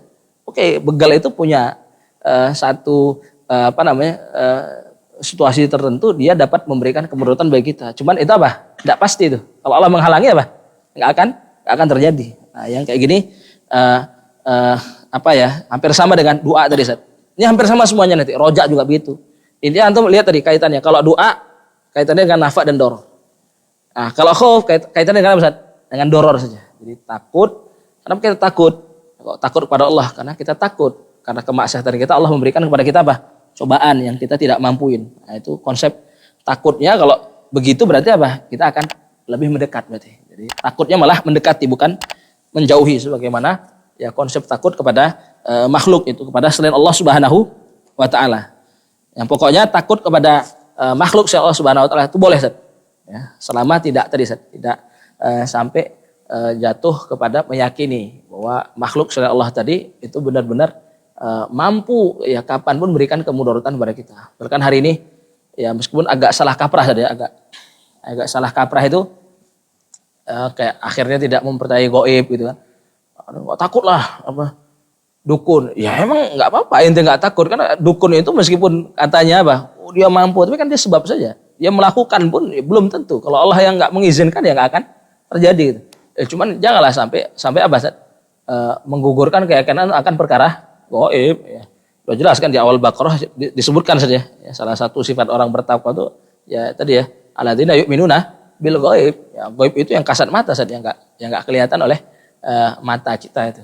Ya itu bagus itu. Jadi ketidaktakutan kita kepada suatu yang ya dia cuman ya bisa melakukan sebab untuk mencelakakan kita itu ya enggak masalah itu, cuman jangan sampai menafikan apa hal-hal gaib tadi. Nah, ini itulah salah satu bentuk khauf tadi. Khauf ini termasuk salah satu ibadah kaitannya dengan tadi kemudaratan ad-dor. Kemudian ar-raja. Nah, kalau raja sebaliknya. Nah, raja itu kaitannya dengan kemanfaatan, nafa. Jadi, ta'alluqnya dengan nafa. Jadi misal kalau kita ingin maknai kita mengharap ya raja itu kan artinya mengharap saja ya, al-amal. Roja arti amal kita mengharap kepada Allah Subhanahu wa taala ya agar Allah memberikan apa? Ya tadi kebaikan kepada kita. Kita sangat berharap kepada Allah Subhanahu wa taala agar selalu memberikan ya karunia-Nya, rahmat-Nya, kebaikannya, nafa itu kepada kita. Tadi dengan kita meyakini bahwa emang Allah kapanpun bisa melakukan hal tersebut. Jadi Allah yang memiliki kemanfaatan tadi. Sehingga tadi sama Ustaz. Ya kalau roja kepada makhluk selain Allah Subhanahu wa taala terus dibarengi dengan apa tadi? Keyakinan kita bahwa makhluk selain Allah tadi mampu kapanpun memberikan apa kemanfaatan kepada kita. Ini jatuhnya ibadah kalau ditujukan kepada selain Allah Subhanahu Wa Taala jatuhnya bisa tadi syirik ya. Makanya tadi kayak kemarin yang antum tanyakan saja weton-weton gitu ya, atau kultur-kultur yang lain, budaya-budaya yang lain yang mungkin jatuhnya kepada keyakinan baik dan buruk itu. Kalau begini nanti malah memberikan keburukan itu kayak tadi ya, takut malah kepada selain Allah Subhanahu Wa Taala sembari tadi meyakini dia benar-benar akan bisa memberikan keburukan. Atau misalkan kita mengharapkan kebaikan dari misalkan kita kalau nikah sesama ini akan memberikan kebaikan. Itu kan berarti mengharapkan kepada apa? Ya, selain Allah Subhanahu Wa Taala, terus dijatuhkan dengan keyakinan tadi, didasari dengan keyakinan. Dia benar-benar akan memberikan kemanfaatan. Kalau kita apa? Nikah di tanggal yang ditetapkan atau dengan jenis kesukuan yang ditentukan. Nah, ini kalau didasari seperti itu jatuhnya ibadah, dan ketika diperuntukkan kepada selain Allah maka jatuhnya syirik. Nah, ini penting sekali untuk difahami itu. Jadi ini roja. Jadi doa ta'aluknya nafa sama dor, al-khauf itu ta'aluknya ad-doror tadi, ar-roja ta'aluknya nafa. Kemudian tawakal Ustaz. Ini tawakal. Tawakal itu tentunya ya maknanya i'timad saja. Dalam bahasa Arab itu at-tawakkul artinya i'timad. Jadi kita menyandarkan seluruh apa yang sudah kita ikhtiari itu kepada Allah Subhanahu Wa Taala. Jadi kebaikan dan keburukannya itu pokoknya Allah yang menentukan. Itu tawakal saja. Ya, itu yang penting untuk kita pahami Ustaz. Tawakal ini la yakunu illa ibadah. Ini muhim. Tawakal ini enggak mungkin Ustaz kecuali ibadah. Jadi la yakunu illa ibadah. Maka enggak boleh tawakal kepada makhluk. Kalau tadi kan takut kepada makhluk boleh enggak? Ngarep kepada makhluk boleh enggak? Makhluk selain Allah Subhanahu Wa Taala. Boleh kita bilang. Seperti kalau tawakal ini kata ulama, at-tawakkul la yakunu illa ibadah. Kita kan menyerahkan, memasrahkan istilahnya apa yang sudah kita usahakan. Jadi nanti hasilnya baik dan buruk itu adalah ketetapan Allah Subhanahu Wa Taala. Itu tahta masyiatihi. Allah yang menghendaki bagaimana itu kan itu sudah kita pasrahkan. Memasrahkan itu tidak boleh kecuali kepada Allah Subhanahu Wa Taala. Kata ulama, at-tawakkul la yakunu illa ibadah. Kemudian yang kedua syaratut tawakkul itu ikhtiar. Ini muhim. Syaratut tawakkul itu apa Ustaz? Ikhtiar. Jadi jangan sampai ngaku tawakal tapi belum ikhtiar. Ini batal ini tawakalnya. Jadi tawakul tadi yang kita bilang dia nggak mungkin kecuali apa? Ibadah. Berarti kalau begitu Ustaz, nggak boleh diperuntukkan kepada selain Allah Subhanahu Wa Taala. Dan yang penting kedua Ustaz, yang perlu kita pahami syaratut tawakul itu ikhtiar. Jadi ya kita kalau ngomongnya apa? Udah masrahkan kepada Allah Subhanahu Wa Taala, mau baik buruknya itu kita udah pasrah lah pokoknya, iktimad kamil kepada Allah Subhanahu Wa Taala, itu tentunya kalau dibarengi dengan apa? Ikhtiar. Dan itu yang dicontohkan oleh baginda Nabi Muhammad SAW. Nanti insya Allah kita akan dijelasin masalah hijrah. Ya, hijrah pertama nanti ke Habasyah, terus nanti dilanjutkan dengan ya hijrah ke Madinah, ya sebagaimana yang kita sudah kisahkan di kisah Mus'ab bin Umair radhiyallahu taala anhu. Dalam hijrah ke Madinah itu Nabi Muhammad SAW itu bukan tanpa apa? Strategi. Dan kita sudah tahu juga ya di kisah Mus'ab bin Umair bagaimana hijrahnya ke Habasyah itu kan enggak ngasal ya, ngendap di malam hari di kondisi semuanya udah tidur gitu ya. Juga bagaimana ya di pagi harinya di malam harinya waktu pingin beranjak pergi pun tetap atur strategi, artinya enggak asal nyelonong saja. Nanti kalau udah sampai pos ini apa yang dilakukan, nyewa ke pos ini itu kan ada strateginya. Begitu juga nanti kalau kita bicara tentang hijrahnya Nabi Muhammad SAW itu dengan sahabat mulianya, khalilnya Abu Bakar bin Siddiq radhiyallahu taala anhu, itu nggak ngasal. Bahkan kalau katanya arah ke Madinah itu jalur utara, Nabi Muhammad itu lewat jalur apa? Jalur selatan, muter itu. Jadi nggak tiba-tiba jalan betatang betenteng, ditembak lah, dibunuh lah sama orang kafir. Quraisy sudah siap siaga di depan rumahnya itu. Jadi emang punya strategi matang di mana rumahnya kemudian diisi oleh Sayyidina Ali bin Abi Thalib radhiyallahu taala anhu karamallahu wajhah. Itu kan bentuk strategi itu.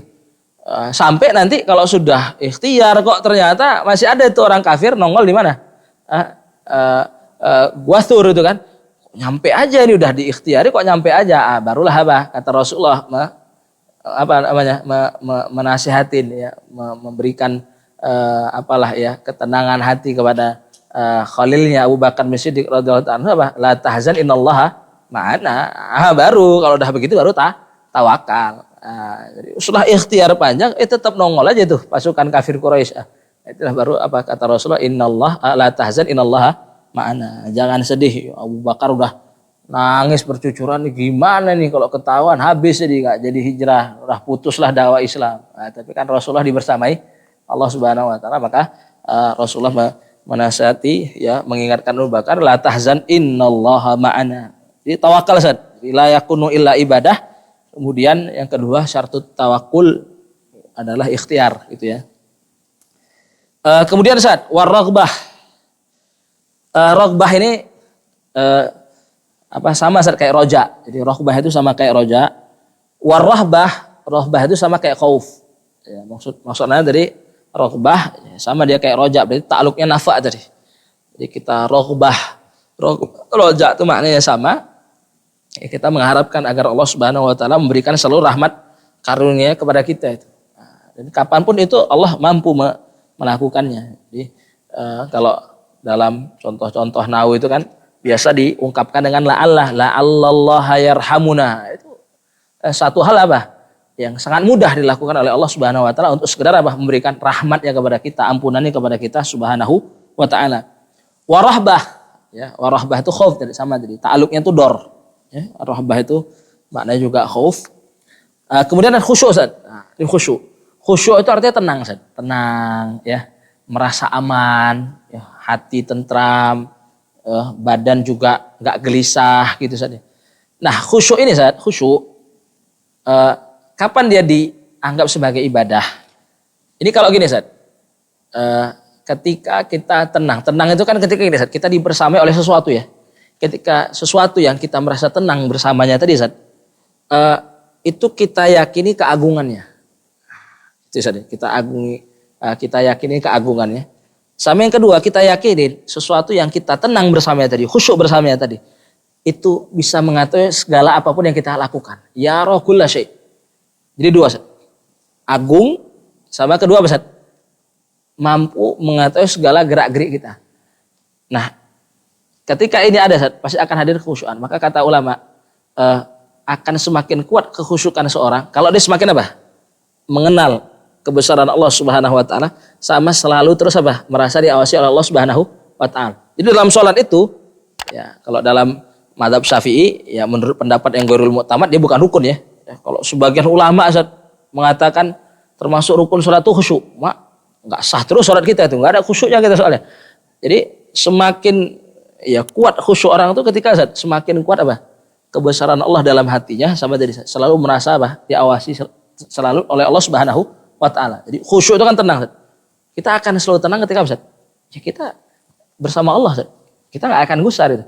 Dalam musibah kita yakin Allah itu maha agung Ustaz. Kita yakin keagungan Allah. Allah mengetahui gerak-gerik kita. Kebaikan yang kita lakukan itu nggak akan sia-sia Ustaz, meskipun kecil itu ya.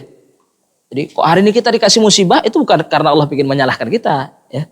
Bukan karena Allah itu ingin mengasih apa ya istilahnya isyarat, oh kamu ini melakukan yang salah, padahal kita udah amal soleh, enggak.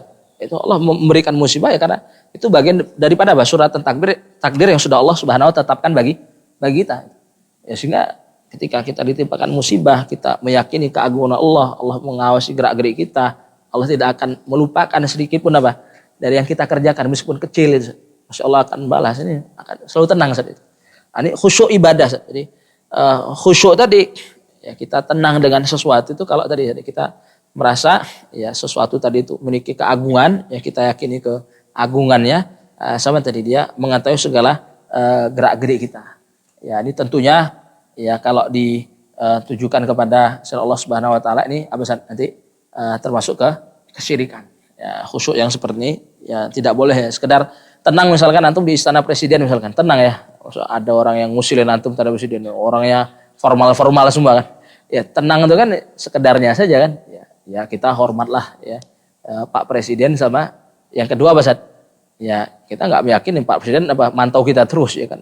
Ya, dia ada gerak-gerik kita nggak semuanya dia ketahui gitu.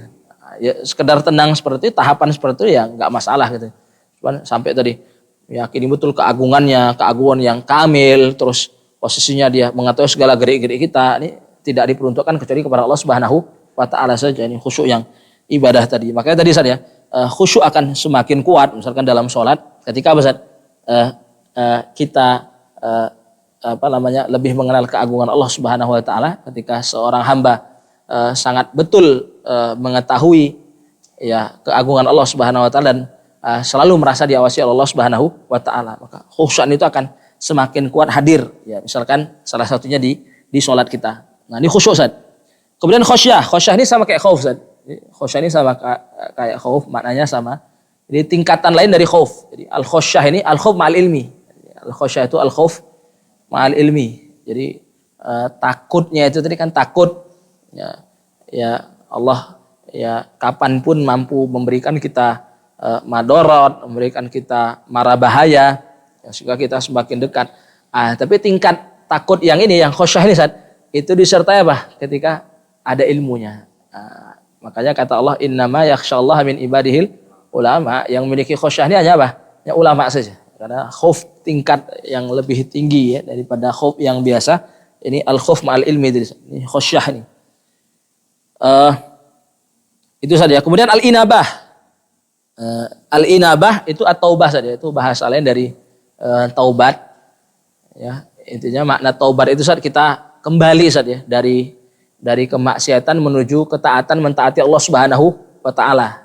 Jadi taubat itu maknanya rujuk saja. Jadi taba, anaba itu artinya rojaah, kembali kepada apa? Ya, dari yang awalnya memaksiati Allah kemudian kembali untuk apa? Mentaati Allah Subhanahu wa ta'ala, melakukan ketaatan dalam konteks mentaati Allah Subhanahu wa ta'ala. Dan taubat ini saat tidak diterima, tidak sah ya, dikatakan benar kecuali kalau terpenuhi 5 syarat. Pertama saat ikhlas, ini muhim sekali, ini namanya ibadah kan, ya butuh ikhlas. Ya, jangan taubat karena orang lain kan, pas ada musibah aja, ya Allah taubat karena ada musibah, supaya angkat aja musibah baru tobat. Enggak, tobat itu karena Allah Subhanahu wa taala. Kemudian syarat kedua dari tobat ya meninggalkan apa yang sebelumnya dilakukan dari kemaksiatan. Ya jelas ya, namanya tobat itu kan tadi meninggalkan saja ya. Jadi meninggalkan kemaksiatan menuju melakukan apa Ustaz? Ketaatan, mentaati Allah Subhanahu wa taala. Jadi meninggalkan. Terus yang ketiga komitmen untuk enggak ya kembali melakukan kemaksiatan tadi.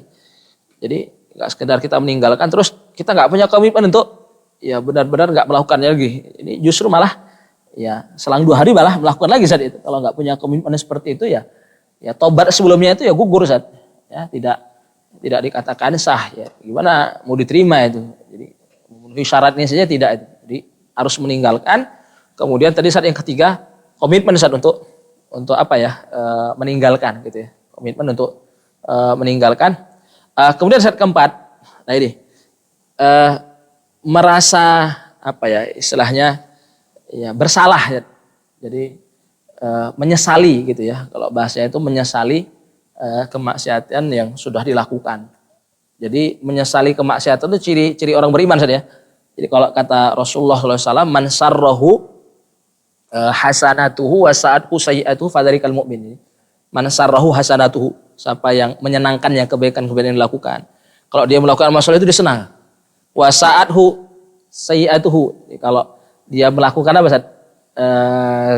Keburukan, kemaksiatan, dia itu gusar, nyesal. Fadzarikal mu'min, itulah apa? Orang beriman. Jadi menyesali kita sudah melakukan kemaksiatan, memaksiati Allah, meskipun kecil saja. Ya. Jadi kecil pun tapi yang kita maksiati apa? Allah Maha besar. Perlu kita sesali Ustaz. Kita salin. Nah, ini menjadi syarat nih, terimanya tobat nih. Jadi meninggalkan, komitmen enggak melakukan lagi, menyesali. Terus ada penyesalan itu penting. Nah, karena itu ciri keimanan ada pada diri kita. Kelima, bertaubat sebelum pintu tobat ditutup. Ini paling penting ya. Udah ditutup ya kayak apa? Firaun enggak terima. Ini orang orientalis kan ngomong, siapa bilang Firaun kafir? Oh, udah tobat. Sembarangan ngomong kan gitu. Iya tobat, cuman udah tutup pintu tobatnya, udah di tenggorokan. Jadi ditutupnya pintu tobat dengan 2 saja. Nafas sudah di sini, ujung kerongkongan itu. Ya. ya kondisi sakratul maut lah kita bilang. Yang gorgorotul nafs ya, kalau bahasanya udah tarodud ya udah tinggal hembusan terakhir. Udah begitu ya itu kasusnya Firaun itu. Orientalis kan gitu saja. Saya bilang Firaun kafir katanya. Udah tobat ya, mana ada tobat. Udah sakratul maut baru tobat, gak terima, udah tutup gitu kan. Yang kedua saat kalau matahari sudah terbit dari arah barat. Nah, gitu ya. Nanti ada hadisnya insyaallah kita akan dapetin ya tentang hijrah ya, hadisnya tentang hijrah. Hijrah itu akan ya kekal sampai hari kiamat. Jadi hijrah itu akan selalu ada selama pintu tobat masih ada ya. Dan pintu tobat akan tertutup kalau matahari sudah terbit dari arah barat. Itu nanti akan tersebutkan. Ya itu tadi saja ikhlas karena Allah, meninggalkan kemaksiatan yang sudah dilakukan, komitmen untuk tidak mengulangi lagi, menyesali. Kemudian yang kelima tadi bertobat sebelum ditutupnya pintu tobat. Kemudian wal isti'anatu wal isti'adatu wal istighotsah. Ini macam-macam doa. Nah, makanya dia bilang tadi isti'anah itu minta tolong. Ya. Isti'adah itu minta perlindungan ketika ada yang ditakutin. Jadi al isti'adah itu Ustaz, talabul audhi. Audhi itu perlindungan inda wujudil mukhawif, ketika ada yang ditakutin. Suatu yang menakutkan kita, ya itu kita minta perlindungan. Nah, itu kepada Allah Subhanahu wa taala. Pokoknya ini nanti saat dia bahasannya sama kayak doa tadi. Kaitannya dengan apa? Nafa dan doror. Nah, jadi al-isti'anah kan tolabul aun, minta pertolongan. Jadi kalau isti'anah ini saat minta pertolongan secara umum dalam kondisi apapun, ini isti'anah namanya. Tapi kalau isti'adah apa? Minta ya perlindungan. Jadi pertolongan tapi dalam bentuk apa? Perlindungan. Ketika ada sesuatu yang ditakutin tadi, yang menakutkan kita. Nah, ini isti'adah namanya. A'udzubillahi minasyaitonirrajim itu ya kita takut dari bisikan iblis, ya penyesatan yang dilakukan iblis, talbisnya. Kita berlindung dari iblis itu dengan apa? Dengan nama Allah Subhanahu wa taala. Istighotsah ini saat minta tolong dalam kondisi bahaya. Jadi indad doror. Jadi kalau isti'anah kan umum tadi. Nah, tapi kalau istighotsah talabul ghauts inda wujudid doror. Inda wujudid doror. Ketika ada mara bahaya saja. Nah, jadi mirip-mirip ya isti'anah, istighotsah. Intinya ini apa? Tiga ibadah ini merupakan apa? Ini bagian dari doa. Ya, sehingga tadi kapan dia ibadah? Ya ketika apa? Ketika minta pertolongan, minta perlindungan, minta istighotsah, mana perlindungan juga ketika ada mara bahaya. Itu ketika kita apa? Meyakini ibadah itu ketika kita meyakinin yang kita minta tolongi, kita minta perlindungan tadi itu memiliki apa? Kemanfaatan dan kemudaratan. Kapanpun dia bisa memberikannya kepada kita.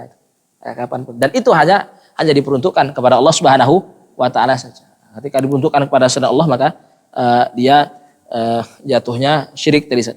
Karena meletakkan sesuatu tidak pada tempatnya. Inna syirka la dzulmun adzim, zalim. Kemudian adzabah. Adzabah ini pembahasannya di kitab fikih. Intinya gini zabah itu apa? Kita motong ya jalan minum, jalan nafas, jalan makan, jalan minum dari 4 hewan saja. Dari 3 hewan itu. Zabah ini yang dikategorikan ibadah ya. Jadi kan zabah itu artinya menyembelih saja. Menyembelih itu kan berarti memutus jalur makan, jalur nafas. Itu dikategorikan ibadah kalau dari 3 macam hewan saja. Apa itu? Kambing dan segala macamnya, entah itu kambing Jawa, entah itu domba. Dalam bahasa Arabnya apakah maiz, apakah doan. Yang kedua baqarah, sapi, atau yang sejenisnya apa? Lembu, kerbau. Sama apa sama onta. Sama onta saja. Ini 3 ini saja nih. Jadi dzabah itu dihitung ibadah. Nanti kalau antum buka di kitab-kitab fikih, ketika disebutkan pembahasan dzabah itu ya tadi. Kalau yang disembelih 3 macam atau 3 jenis hewan ini saja. Nah kalau misalkan antum nyembelih ayam gitu saja. Nah ini tidak dikategorikan ibadah. Cuman bisa masuk ke dalam kategori syirik. Ketika apa? Antum peruntukkan apa? Untuk pohon, sesajen, pokoknya makhluk selain Allah Subhanahu wa taala. Jadi ketika antum baca bismillahirrahmanirrahim, terus antum sembelih karena Allah pun ya ini tidak masuk dalam kategori apa? Ibadah. Cuman yang enggak masuk dalam kategori ibadah pun kalau diperuntukkan kepada apa? Makhluk selain Allah Subhanahu wa taala, ini jatuhnya apa? Bisa jadi syirik. Bisa jadi apa? Syirik. Maka hati-hati. Jadi pokoknya gitu saja dzabah. Ini pokoknya qat'u al-hulqum wal mari min apa Ustaz? Tadi 3 jenis hewan tadi. Jadi memutus ya jalan makan, jalan minum dari 3 hewan tadi itu yang tergolong ibadah tadi. Jadi kambing, gonam, baqarah sama ibil. Nah, gitu Ustaz ya. Berarti menyembelih ya, ritual nyembelih selain ketiganya itu la yakunu ibadah gitu Ustaz. La yakunu ibadah. Cuman idza surifa li ghairillah maka yakunu apa? Syirkan lah. Yakunu syirk. Jadi bisa menjadi syirik. Ya sebagaimana yang dilakukan oleh sebagian orang, misalnya praktek yang dilakukan oleh sebagian orang ya nyembelih ayam ya, ayam hitam, ayam apalah istilahnya itu ya untuk ya tadi ya melakukan ritual-ritual yang diyakini dapat mendatangkan kemanfaatan dan kemudorotan. Nah, ini seperti ini jatuhnya syirik. Meskipun aslinya nyembelih ayam itu apa? Laisa ibadah, bukan ibadah. Nah, ini banyak disebutkan dalam syarah-syarah kitab akidah ya, termasuk syarah usul salatah. Kalau antum dapatin zabah, ya, zabah itu ibadah itu yang begitu saja tadi, yang 3 jenis hewan tadi saja. Yang selainnya itu tidak dikategorikan ibadah. Cuman yang enggak dikategorikan ibadah pun diperuntukkan kepada selain Allah bisa jadi apa? Syirik tadi. Bisa jadi syirik. Ya, nasallahu salamah Ustaz minhu. Kemudian Ustaz yang terakhir an-nadhru. Nah, an-nadhr ini apa Ustaz? An-nadhr ini kita gini Ustaz, mewajibkan pada diri kita suatu yang sunnah. Tanpa Ustaz dikaitkan dengan hal duniawi yang lain. Jadi gini Ustaz ya, nadhar itu kan gini. Kita mewajibkan yang awalnya sunnah untuk diri kita. Jadi yang awalnya sunnah jadi wajib itu. Misalkan sholat duha. Dia bilang, saya nadhar sholat duha. Sholat duha itu sunnah. Kalau antum sudah nadhar kan jadi apa Ustaz? Wajib. Jadi nadhar itu antum mewajibkan pada diri antum satu ibadah sunnah. Nah namun gini Ustaz, nadhar ini akan diganjar, akan bernilai pahala. Dia masuk dalam kategori apa? Ibadah. Diganjar pahala itu kalau apa Ustaz? Tidak dikaitkan dengan tadi Ustaz, perkara dunia yang lain. Sering nggak kita nazar dikaitkan? Ya, kalau dikaitkan seperti itu, tahu Ustaz, dia tidak bernilai pahala, dia tidak ibadah, tidak bernilai pahala. Kenapa Ustaz? Karena gini, kalau kita bernazar karena suatu yang lain, ketika Allah sudah memberikan suatu yang lain tadi, masa Allah mau ngasih pahala lagi? Nah kalian tuh kan gitu. Misalkan kalau saya lulus S2 mana Ustaz Izzi. Kalau saya lulus S2 UII apa? Deskred. Oh saya Deskred ya, langsung S3 apa namanya? Fast track ya. Kalau lulus S2 fast track sholat duha setahun enggak tinggal. Ini kalau itu lulus ya kelas enggak ada nilai pahala ya Ustaz. Jadi nazar itu enggak nilai pahala. Kenapa? Udah dibalas apa? Dunia tadi. Kalau Allah udah ngasih. Masa mau ngasih pahala lagi? Nah, kapan dia bernilai pahala? Itu kalau tidak diikat sama yang lain. Ya sudah antum sekedar nadarkan saja, saya nadar sholat duha setahun. Udah jadi wajib tuh sholat duha untuk antum. Ya, kalau ditinggalkan ya dosa lah gitu kan. Karena tidak termasuk apa yang menepati janjinya nadarnya. Kan sifat orang beriman itu apa? Yufun tadi binadar. Nah, maka ini penting Ustaz. Nah, nanti antum bisa lihat di syurhat. Nah, itu pokoknya gitu. Ilzamun nafsi naflan muayyanan biduni ta'liq bisyai'in akhar, nah, tanpa mengkaitkannya dengan suatu yang lain. Karena kalau dikaitkan dengan suatu dunia yang lain, itu sudah didapatkan maka tidak lagi bernilai apa? Nadarnya pahala. Sudah cuman penunaian saja karena tadi ya sudah tertunaikannya, sudah diberikannya hal duniawi tadi. Alhamdulillah terakhir kata Syekh wa ghairu dzalika min anwa'il ibadah ya, dan yang lainnya dari bentuk-bentuk ibadah alati amarallahu biha yang Allah perintahkan kita untuk mengerjakannya. Terus yang terakhir Ustaz, apa kata Syekh? Wa dalil Ustaz ya. Ya kulluha lillah. Mana?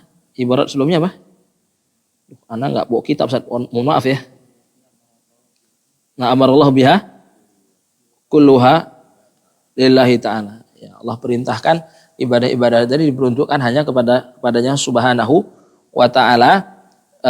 Wa dalilu qaulu ta'ala, dalilnya firman Allah subhanahu wa ta'ala. Apa perintah bahwa ibadah-ibadah itu hanya diperuntukkan kepada Allah. Allah berfirman, wa annal masajida lillah fala tad'u ma'allahi ahada. Ya syahidnya Ustaz, fala tad'u. Ad-da'wah, ad-du'a artinya ibadah saja. Fala tad'u artinya fala ta'budu ma'allahi ahada. Jangan sembah sesuatu apapun bersama Allah Subhanahu wa taala, karena menyembah sesuatu bersama Allah ya, Sekaligus ketika kita menyembah Allah juga menyembah selainnya subhanahu wa ta'ala, maka ini bentuk kesyirikan. Nah, jadi Allah melarang di sini, melarang untuk mensekutukan. Berarti Allah memerintahkan apa? Ibadah itu hanya untuk Allah subhanahu wa ta'ala saja. Ini dalil mafhum namanya. Ketika Allah melarang jangan sembah selain Allah, berarti maknanya apa? Allah ingin ibadah sembahan itu hanya untuknya subhanahu wa ta'ala saja. Maka kata saya di sini menekankan faman sarafa minha, barang siapa memalingkan, saraf itu memalingkan saja. Sarafa minha, ya minha itu dari ibadah-ibadah tadi, syai'an, ya, sesuatu dari ibadah-ibadah tadi, li ghairillah, kepada selain Allah subhanahu wa ta'ala, fahuwa musyrikun kafir, maka orang tersebut adalah musyrik karena dia menyekutukan Allah dalam peribadahan, kafir karena dia mengkufuri Allah subhanahu wa ta'ala. Wad dalilu qauluhu ta'ala, dalilnya apa? Itu dikatakan ekstrim pula kan, itu ngafir-ngafirin, musyrik-musyrikin orang, enggak. Ini dalilnya kata saya, dalilnya firman Allah subhanahu wa ta'ala, wa may yad'u ma'allahi ilahan akhara la burhana lahu bih fa innama hisabuhu 'inda rabbih innahu la yuflihul kafirun. Man yad'u, man ya'bud, gitu saja. Yad'u di sini ya sama doa bermakna ibadah. Ya, barang siapa yang menyembah ma'allah, bersama Allah, ilahan akhar, sembahan yang lain, ilahan artinya ma'budan saja, sembahan yang lain, la burhana lahu bih. Jadi yang enggak punya bukti akan tadi saja dia berhak untuk disembah. Jadi sembahan-sembahan selain Allah itu enggak punya bukti. Kenapa? Karena bukti uluhiyah tidak apa? Rububiyah. Ya, sembahan selain Allah tadi enggak punya apa? Kerububiyahan. Maka kata Allah sini, la burhana lahu bih, sembahan selain Allah itu apa? Tidak punya bukti, tidak punya dalil. Karena dia enggak punya kerububiyahan sebagai dalil uluhiyah tadi. La burhana lahu bih fa innama hisabuhu inda rabbih. Maka sungguhnya apa? Hisabnya itu di sisi Allah subhanahu wa ta'ala, innahu la yuflihul kafirun. Nah, Allah hukumnya apa? Orang yang tadi nyembah sembahan, ya, sembahan lain bersama Allah subhanahu wa ta'ala, yang enggak punya bukti tadi akan keuluhiyahannya karena enggak memiliki kerububiyahan, itu Allah hukumi sebagai apa? Al-kafirun. Innahu la yuflihul kafirun. Jadi wajhul istidlal, Allah mengabarkan bahwa orang yang seperti itu apa? Akhir hisabnya adalah apa? Sebagai orang kafir, dan orang kafir itu tidak akan apa? Beruntung. Ya, gitu Ustaz. Ya, baru kemudian menyebutkan dalil satu persatu dari ibadah. Nanti insya Allah kita baca besok ya. Alhamdulillah, yang penting tadi uraian tentang ibadah-ibadah itu sudah selesai. Besok kita kebut insya Allah ta'ala. Kita tutup dengan kafaratul majlis. Subhanakallah bihamdik, asyhadu an la ilaha illa anta, astaghfiruka wa atubu ilaik. Bismillahirrahmanirrahim. Wal 'asr innal insana lafi khusr illa alladziina aamanu wa 'amilus solihati wa tawassaw bil haqq wa tawassaw bis sabr. Assalamualaikum warahmatullahi wabarakatuh.